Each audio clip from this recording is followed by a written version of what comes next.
میں ایک پاکستانی جاسوس دلی میں انٹیلیجنس ایجنسی کی جیل توڑ کر قید سے ہوا فرار۔ سرفروشی، جاسوسی اور فرار پر مبنی سنیے میری لاسوال سنسنی خیز سچی داستان۔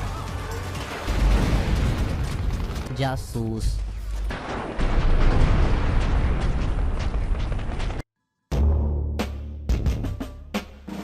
میں ایک پاکستانی جاسوس بھارت میں اپنے مشن کے دوران آرمی ہیڈ کوارٹر تک رسائی حاصل کر چکا ہوں۔ پوری کہانی سننے کے لیے ڈسکرپشن میں موجود پلے لسٹ کے لنک کو کلک کیجئے اور بیل آئیکن پر کلک کر کے چینل کو سبسکرائب کرنا مت بھولیے اور کامنٹ کر کے ہمیں بتائیے کہ آپ کو ہماری ویڈیوز کیسی لگ رہی ہیں۔ تو آئیے کہانی کی طرف واپس چلتے ہیں۔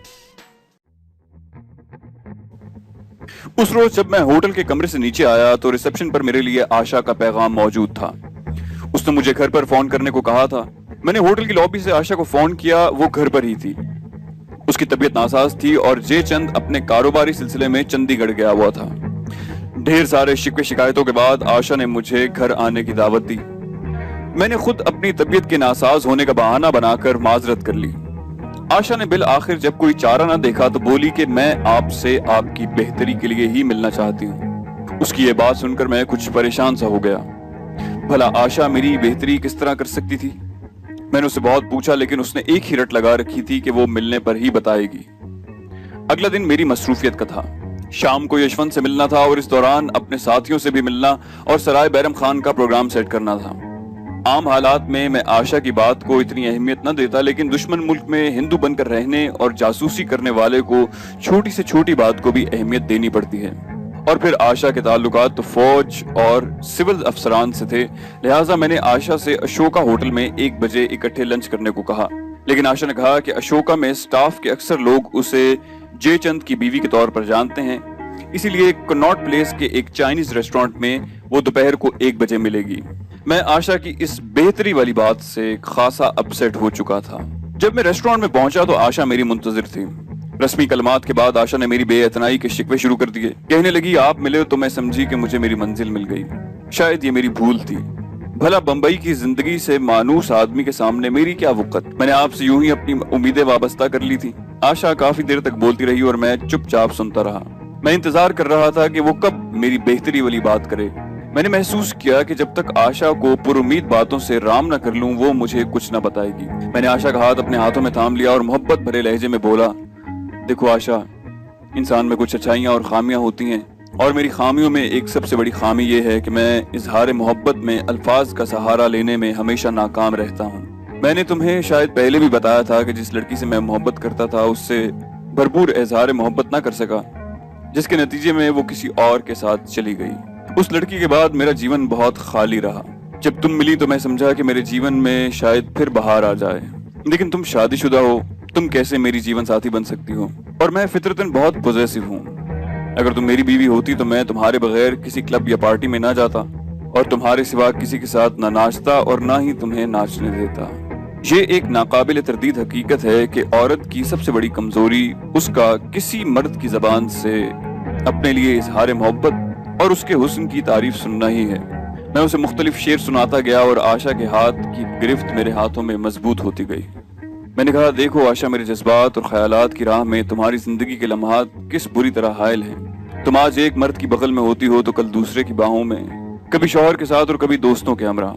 ان حالات میں یہ کیسے ممکن ہے کہ میں تمہیں اپنی منزل سمجھوں اور تم مجھے؟ آشا کی آنکھیں اپنی حقیقت کی تلخی برداشت نہ کر سکیں اور چھلکنے لگ گئیں۔ اس نے اپنے رومال سے آنسو صاف کیے۔ جب وہ ذرا سنبھلی تو کہنے لگی، ونود جی، برسوں سے میرا ضمیر جس بات پر مجھے قائل نہ کر سکا، آپ نے چند منٹ میں وہ بات مجھے سمجھا دی۔ یقین جانیے میں دل سے آپ کی پوجا کرتی ہوں۔ پہلی ملاقات کے وقت سے ہی میں آپ کو دل کی گہرائیوں سے چاہنے لگی ہوں۔ آپ کو پانے کے لیے میں نے کتنے جتن کیے، ہوٹل میں آپ کے کمرے میں آئی، آپ کو کئی بار فون کیے، لیکن یہ میری بھول تھی۔ اگر آپ میرے ماضی کو فراموش کر دیں گے تو میں آپ کو یقین دلاتی ہوں کہ آج سے بلکہ ابھی سے آپ ایک نئی اور بدلی ہوئی آشا کو دیکھیں گے۔ میں نے کہا، آشا، یہ سب کہنا آسان ہے اور کرنا مشکل، اور پھر تم شادی شدہ ہو، کیا تم جے چند سے اتنی آسانی سے پیچھا چھڑوا سکتی ہو؟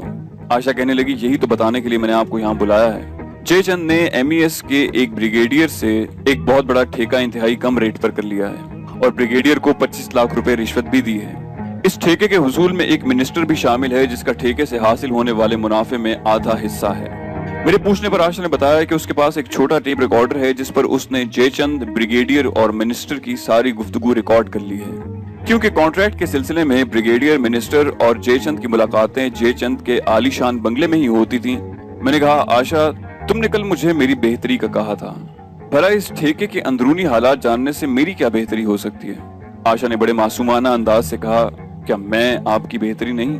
और मैं कोई जवाब न दे सका। आशा ने कहा कि इस रिकॉर्डेड गुफ्तगू की वजह से जयचंद न सिर्फ मुझे आजाद कर देगा बल्कि मेरी जबान बंद रखने के इवज भारी रकम भी देगा और फिर आपके साथ मैं अपनी मर्जी के मुताबिक जिंदगी गुजार सकूंगी। मुझे कुछ समझ नहीं आ रहा था कि मैं आशा को क्या जवाब दूं। मैंने यूं ही कह दिया कि आशा, अगर तुम्हें वाकई मुझसे मोहब्बत है तो क्या वो कैसेट मुझे सुनवा सकती हो? आशा ने फौरन ही अपना बैग खोला और उसमें से एक दरमियाने साइज का टेप रिकॉर्डर निकाल कर मुझे दिया और कहा, ये टेप रिकॉर्डर भी आपका और कैसेट भी आपकी। अब तो मैं आपकी इजाजत के बगैर कोई कदम भी नहीं उठाऊंगी। इधर मेरी हैरानी और परेशानी बढ़ती जा रही थी। नामालूम अंदाज में आशा ने मुझसे अपनी सारी उम्मीदें वाबस्ता कर ली थी और उसे मेरी हकीकत का जरा बराबर भी इल्म न था। मुझे आशा से जरा बराबर भी जज्बाती लगाव न था। मेरी उससे अब तक जितनी भी मुलाकातें हुई थी उनमें मेरे पेश नजर सिर्फ एक ही मकसद था और वो था अपने वतन के फायदे के लिए मालूमात का हुसूल, जिसके लिए मैं जिल्लत की इंतहाई गहराइयों में गिरने को भी तैयार था। मैंने आशा को कहा कि मुझे कांटेक्ट करने में एहतियात बरते और अगर कभी इत्तेफाकन उसका अपने शौहर से मेरे हमरा आमना सामना हो जाए तो मुझे इग्नोर करे।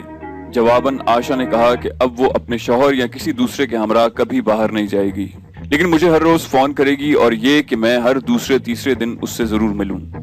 खाना तो हम पहले ही खा चुके थे। रेस्टोरेंट से पहले आशा बाहर निकली और अपनी गाड़ी में चली गई। चंद मिनट के बाद मैं भी बाहर निकला और टैक्सी लेकर सर्विसेज क्लब में कर्नल शंकर से मिलने चला गया। कर्नल शंकर लॉन के उसी मखसूस गोशे में मैं नोशी में मशगूल था। उसने खासी बेतकल्लुफी से मुझे खुशामदीद कहा और कई रोज की गैर हाजिरी की शिकायत की। मैंने जरूरी काम से बंबई जाने का कहा। कर्नल शंकर ने इधर उधर की बातें शुरू कर दी। अब्दुल करीम, जो उसका बैटमैन था, अपनी मखसूस जगह पर बाअदब खड़ा था। उसने कई बार आंखों और चेहरे के हरकत से मुझे इशारे किए जिन्हें मैं शाम के धुंधलके में समझ न सका। थोड़ी देर बाद मैंने कर्नल शंकर से कहा कि मुझे टॉयलेट जाना है। उसने अब्दुल करीम को बुलाकर कहा और यूं मैं अब्दुल करीम के हमरा बाथरूम में चला गया। अब्दुल करीम ने कमरे में दाखिल होते हुए कहा कि आप नाराज ना हो तो मुझे अलहदगी में आपसे कुछ जरूरी बातें करनी है। मैंने कहा, अब्दुल करीम, जो बातें भी करनी है कल 11 बजे लोधी होटल में मेरे कमरे में आकर करना। अब्दुल करीम ने अस्बात में सर हिलाया और मैं फिर कर्नल की महफिल में शामिल हो गया। कर्नल शंकर आज मेरी गुज़श्ता जिंदगी के बारे में जानना चाहता था। मैंने कहा, कर्नल साहब, सिर्फ नामों और जगहों का फर्क है, वरना मेरी और आपकी दास्तान बिल्कुल एक जैसी है। आपने भी मोहब्बत में शिकस्त खाई और मैंने भी। आपने अपने गम शराब में समो लिए और मैंने बंबई की रंगीनियों में।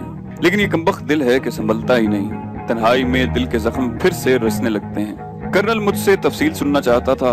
इधर मुझे कहानी का कोई सिरा ही नहीं मिलता था। मैंने झूठ मूठ आंखों पर हाथ रख लिए और रिंधी हुई आवाज में कहा, कर्नल साहब, आपने दबी हुई राख कुरेद कर मुझ पर बड़ा जुल्म किया है। न जाने अब कितना वक्त इस चिंगारी को राख बनने में लगेगा।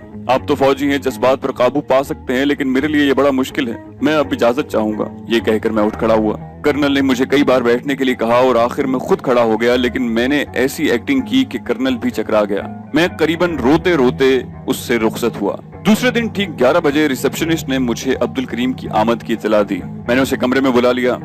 अब्दुल करीम ने सिविल लिबास पहना हुआ था। उसने निहायत मौदबाना अंदाज में मुझे सलाम किया। मैंने उसे सोफे पर बैठने को कहा। वो झिझका और कहने लगा कि नहीं साहब, मैं कालीन पर ही बैठूंगा। मैंने उसे कहा कि अगर मुझसे बात करनी है तो जैसा मैं कहूँ वैसा करो, और अब्दुल करीम सोफे पर झिझकते हुए सिमट कर बैठ गया। अब्दुल करीम का मेरे कमरे के सोफे पर बैठने से झिझकना उसकी ज़हनी हालात की अक्कासी करता था। एक हिंदू चाय के व्यापारी, जबकि वो व्यापारी उसके कर्नल का दोस्त भी हो, एक मामूली मुसलमान सिपाही उसके साथ एक सोफे पर बैठने का सोच भी नहीं सकता। मैंने अब्दुल करीम की झिझक दूर करने के लिए उससे बेतकल्लुफी की बातें शुरू कर दी।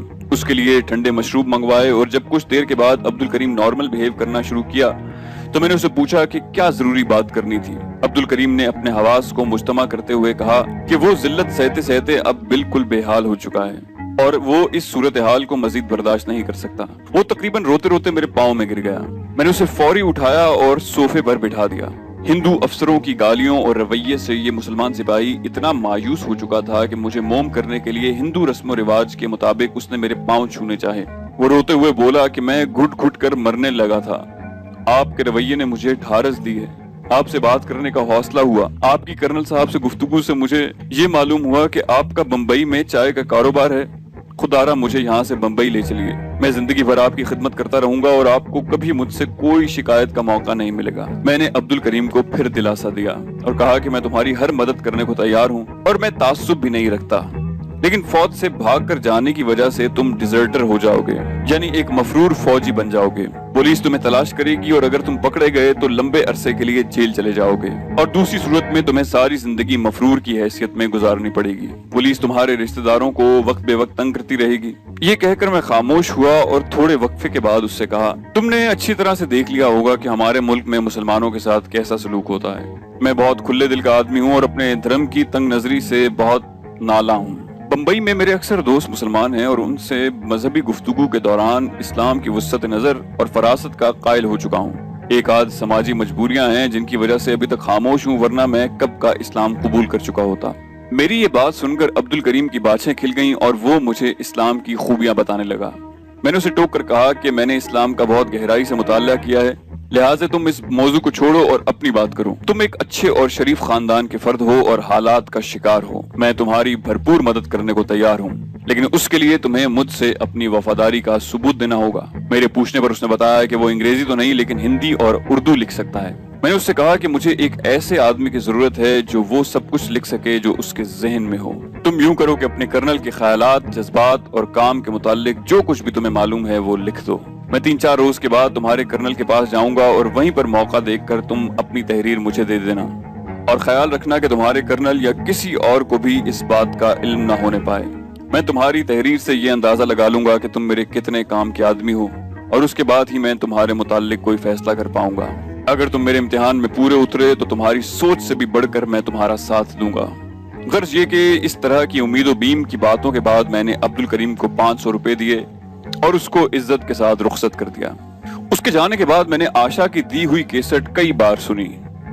उसमें 3 अफराद की गुफ्तगू और ग्लासों की खनक में कभी कभी आशा की आवाज उभरती थी। ठेके से मुतालिक उमूर पर गुफ्तगू और बचत के मुतालिक अंदाजे बयान किए गए थे। सिर्फ एक बात ऐसी थी जिससे आशा की सच्चाई का सबूत मिलता था। गालिबन ब्रिगेडियर ने कहा था कि सर, ठेका तो मैं दे देता हूं, लेकिन अगर दूसरे ठेकेदारों ने शोर मचाया और बात इंक्वायरी तक पहुंच गई तो फिर क्या होगा। इसकी बात को दूसरी आवाज ने काट दिया। ब्रिगेडियर, इसकी तुम चिंता न करो, ये मेरी जिम्मेदारी है और जयचंद तुम्हारा हिस्सा तो तुम्हें ठेका मिलते ही अदा कर देगा। मेरी तो जयचंद के साथ हिस्सेदारी है और जब तक ठेके का तमाम काम मुकम्मल नहीं हो जाता मैं अपने मुनाफे में से एक हिस्सा भी नहीं लूंगा। ये गालिबन मिनिस्टर साहब ब्रिगेडियर को तसल्ली दे रहे थे। हमारे लिए ये केसट कारआमद साबित हो सकती थी, लेकिन इसके लिए आशा का ताउन बहुत जरूरी था।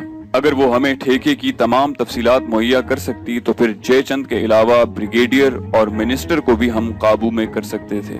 मैंने सोचा कि इस मामले पर आशा से आइंदा पीर या मंगल को बात करूंगा। पीर के दिन मुझे पाकिस्तानी कांटेक्ट से भी मिलना था और उसके बाद ही मैं आशा को फोन कर सकता था। मुझे इस ठेके के मामले में कोई जल्दी भी नहीं थी क्योंकि ये एक इब्तिदाई मरहला था। क्योंकि मेरी ज्यादा तवज्जो उस आदमी पर थी जिसके जरिए मैं एक बड़ी कामयाबी हासिल कर चुका था और जो पूरे तरीके से मेरे काबू में था। आप समझ गए होंगे मैं किसकी बात कर रहा हूं, यशवंत। तो दोस्तों, ये थी हमारी आज की एपिसोड। उम्मीद करते हैं कि आपको हमारी कहानी पसंद आई होगी। जाने से पहले इस वीडियो को लाइक कीजिए और शेयर करना मत भूलिए। कमेंट करके हमें बताइए कि आपको हमारी वीडियो कैसी लगी। और अगर अभी तक आपने इस चैनल को सब्सक्राइब नहीं किया तो इस चैनल को सब्सक्राइब कीजिए और बेल आइकन दबाकर ऑल नोटिफिकेशन ऑन कर लीजिए।